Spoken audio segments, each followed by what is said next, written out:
Hello, today I'd like to discuss 3 pictures from my fashion show work, how and why I took them and why I personally like them. My first image is from a favourite show of mine at Christian Ednevik. It was a hot night in September, and in the backstage prep area where it appears like chaos, it's actually really a well organised frenzy of hair, makeup and dressing. The models arrived, some still made up from previous shows and some at the last minute.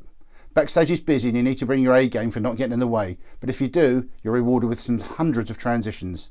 Changing faces, changing hair, models are unrecognisable from the look they had when they came in. It's extraordinary. While everyone is beavering away, I circulate in the room from work area to work area, capturing hair and makeup changes as they progress. One thing that always strikes me is how calm the models appear despite hair being tugged at and shaped by 3 or 4 people, or while the designer's elaborate makeup look is applied. I try and keep a sense of professional fun as I meet each model, taking the time to say hello and sometimes with a quick quip. It relaxes any tension before I work. I use a portable flash with the largest softbox for handheld work, tricky with a heavy camera and lens in the other hand. I love this image. What appears as a serene moment with ages of setup time is actually 15 to 20 seconds while the prep team is still working at full throttle. The lighting is simple, with one catch light in the eyes and ringlets soften the face and give texture. But the model's face and gaze has such a sensitivity to it that you are drawn in, no forced expression or direction from me, the perfect striking image made better by its simplicity. My next picture is also from a season backstage at designer Christian Ednevik's fashion show. It's rare to see a lone model as the prep areas are so busy. It's an ideal time to catch an uncluttered background.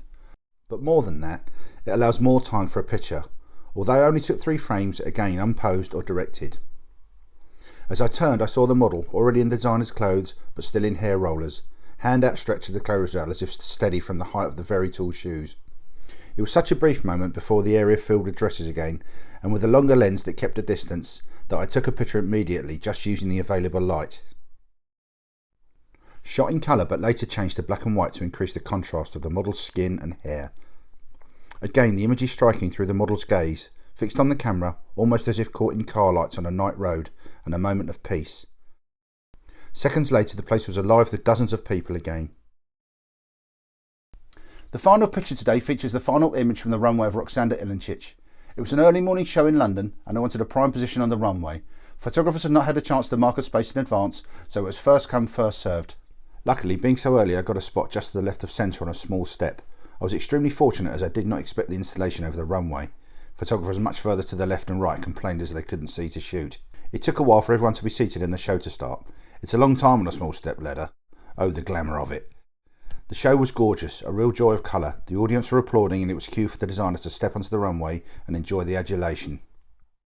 I've covered many Roxanda fashion shows and she is extremely fleeting when it comes to taking a bow, occasionally not coming as far as the runway at all. I didn't take my eyes off the runway and caught this shot as she popped her head into the spotlight. I like the picture as it says so much about Roxanda, a superstar designer and yet with such modesty. Gotcha.